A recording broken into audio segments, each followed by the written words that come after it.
Good evening, friends from Germany, friends from India.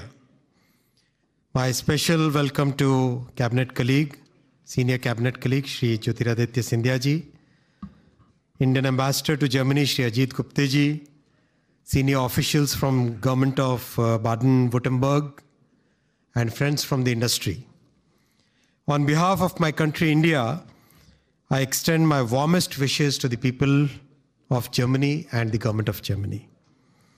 Friends, it is indeed an honor to stand before you today as we celebrate the enduring partnership between India and Germany. Our partnership is deeply rooted in shared values, particularly our commitment to democracy and sustainable development. We share a common passion for clean growth and sustainable development. Friends, as we stand today, we are living through one of the most transformative phases of the 21st century. In the last 5 years, the world has seen 3 major events which are like once in a century. We had a major pandemic and we had 2 major geopolitical conflicts. More than that, 2024 is the year in which the world, the democratic world, is seeing elections across the globe. Close to 60 countries are holding elections. I would like to make my presentation in the context of the democratic world, the elections, the changing geopolitical scenario. Friends, we also had an election just about 6 months back. This election, if you look at the numbers, we had 968 million voters, 968 million. 750 political parties and more than 1 million polling booths.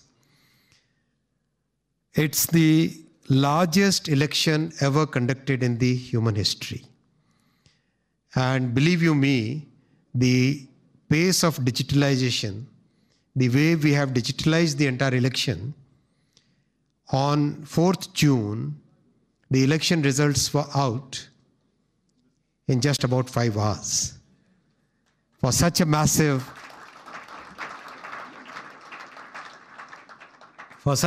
exercise.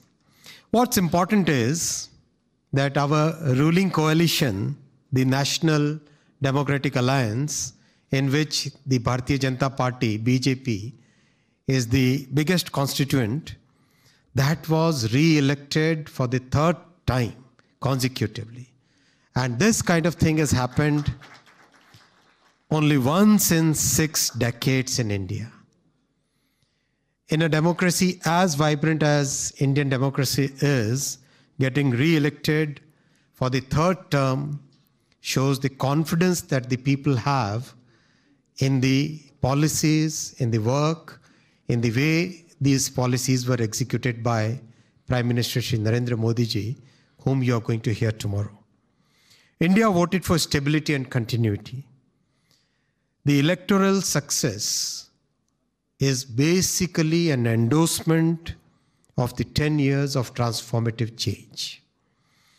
10 years ago, when Prime Minister Shri Narendra Modi ji took the responsibility for governing the country, for leading the country, India was the 10th largest economy in terms of GDP. At that time, Indian economy was frequently referred as one of the fragile 5 economies. Public confidence in institutions was low. There was an overall negative outlook in the country. Today, just in a decade, we are already the 5th largest economy in terms of GDP.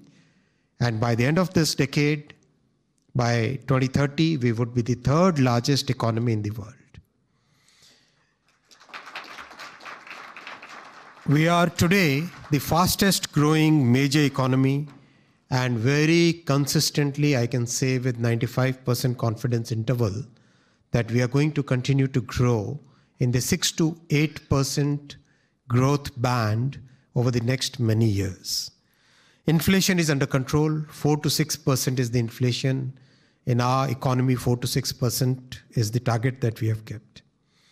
What's more important is the central government's balance sheet is a very healthy balance sheet. Compared to the rich world, which spent more on consumption as a response to the pandemic, India focused on investment. So we today have a balance sheet which is a very healthy balance sheet. The central government's debt is just about 57% of the GDP. And it's a very balanced kind of growth in the debt where the GDP growth rate is higher than the growth rate of the debt. What I want to share with all of you is the thought process behind this. The success that we are seeing today is not a coincidence.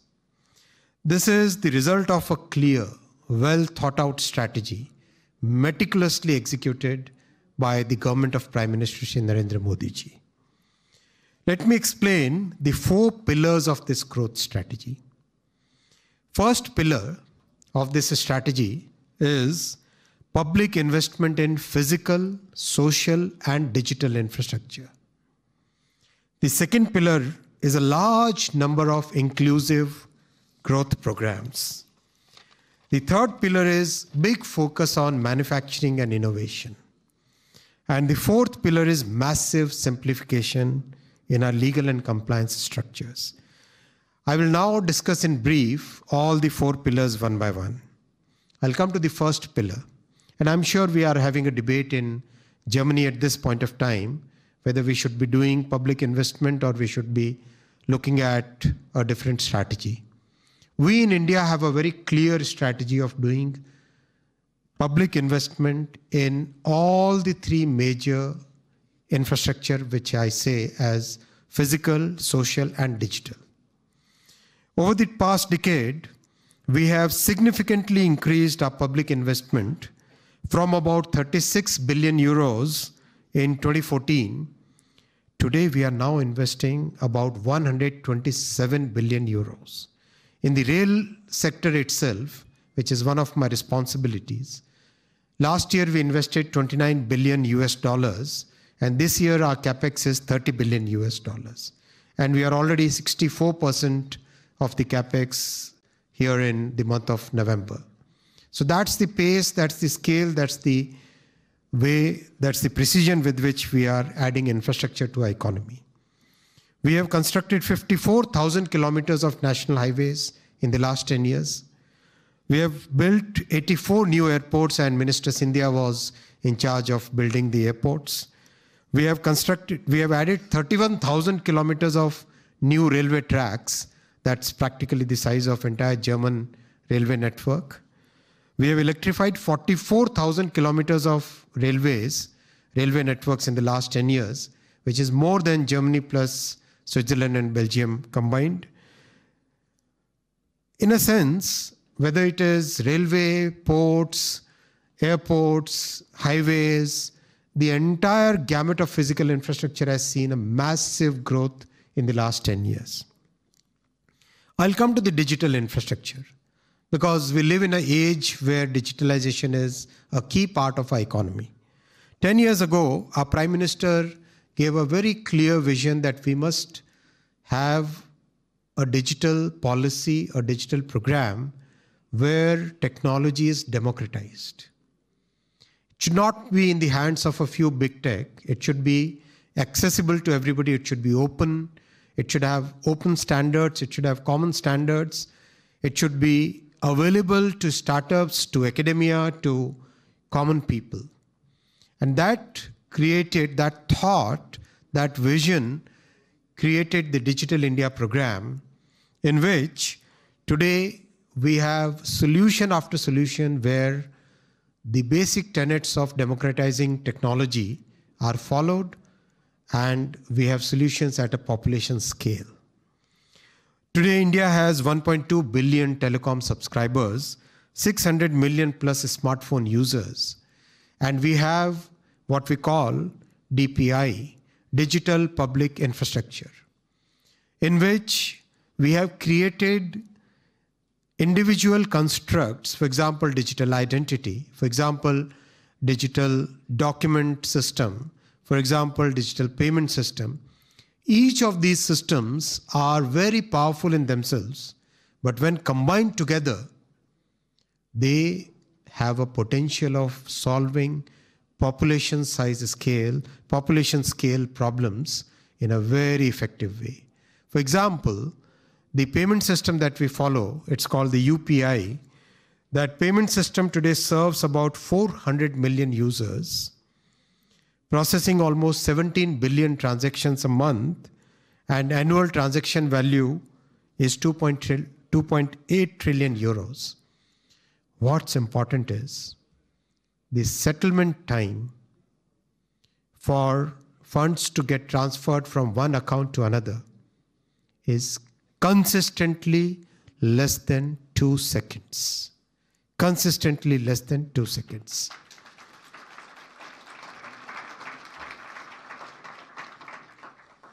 It is today operational in 7 countries, and my good friend, Minister for Digital Economy, recently when he visited India in G20, he first-hand tried, Dr. Vesing, he first-hand tried the UPI, and he was so impressed with the system. Japan has given a patent to this system, and many countries are now adopting this. I'll come to the social infrastructure because that is as important as physical and digital. In the last 1 decade, we have opened 446 new universities. That is like opening a university 1 a week. That's very, very important because human resource forms the core of our philosophy.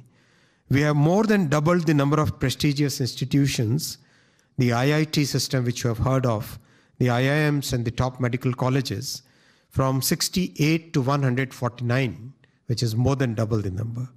We have doubled the number of seats in practically every sector, whether it is medical colleges, whether it is the ITIs, whether it is the diploma colleges. At every level, we have more than doubled the number of seats. Friends, this was the first pillar of our growth strategy. It's a very well thought through, very well executed. The second pillar of Prime Minister Shri Narendra Modi ji's growth strategy is inclusive growth. We are a country with a lot of diversity. We are a country where income will be done. Friends, that's the third pillar, and the fourth and last pillar of this entire growth strategy is simplification of laws. We inherited a colonial era government framework when we got independent from the British rule in 1947. For first 50-60 years, a large part of the colonial system was carried on just like that. Our Prime Minister took up a mission called Minimum Government, Maximum Governance, and Freedom from the Colonial Mindset. So these two programs helped us remove more than 1,500 laws, archaic laws, from the statute book. I mean, cleaning up of this massive size was a very difficult task, but the Parliament supported and we carried through this entire system. We also removed about 40,000 unnecessary compliances. There is a whole series of new legislations, whether it is in the telecom sector, digital sector, whether it is in shipping sector, whether it is in pharmaceuticals, in industrial sectors. Everywhere the colonial laws are being replaced with brand new laws which are in tune with the times today. Friends, these are the 4 pillars on the basis of which our growth story is there today. And that's why, because this is a very well thought through, very well executed strategy, we can say with a very high level of confidence that India will continue to grow in the range, in the band of 6 to 8% real for the coming at least 4-5 years minimum, and certainly beyond that, because of the very strong foundation that is being built. Our Prime Minister has always emphasized that while we continue to grow, we must make sure that our environment footprint is very well maintained. Today, even though we are just about $3,000 per capita GDP, we are a country which have taken so much effort on increasing the clean energy power generation capacity that you would be surprised. And in fact, in last year in Davos, I asked this question to an audience: how much would be the green power generation capacity in India? The answer which came was about 7% max. But friends, that number is 45%. 45% of our 200 gigawatt power generation capacity today comes from green energy. And that commitment is very strong. We are one of those few countries which have completed the COP commitments well before time. And Indian Railways, which carries 2.5 crore, that is 25 million people, correct? No? 25 million people every day, and actually 7 billion people every year. We are going to be net zero by 2030, well before that. So those kind of commitments are the commitments with which we are working. I'll close by saying that the success of our government reflects the fact that good economics can also be good politics. When the policies, the economic execution that is in tune with the way people think, and it makes a difference in people's lives at all the strata and all sectors, then the politics works for us, economics works for us. To my friends in Germany, I would say that we have all witnessed a shift in the global supply chains. We have seen the impact of pandemic. Practically every industry has seen it. We in India offer you trust, talent, and stability.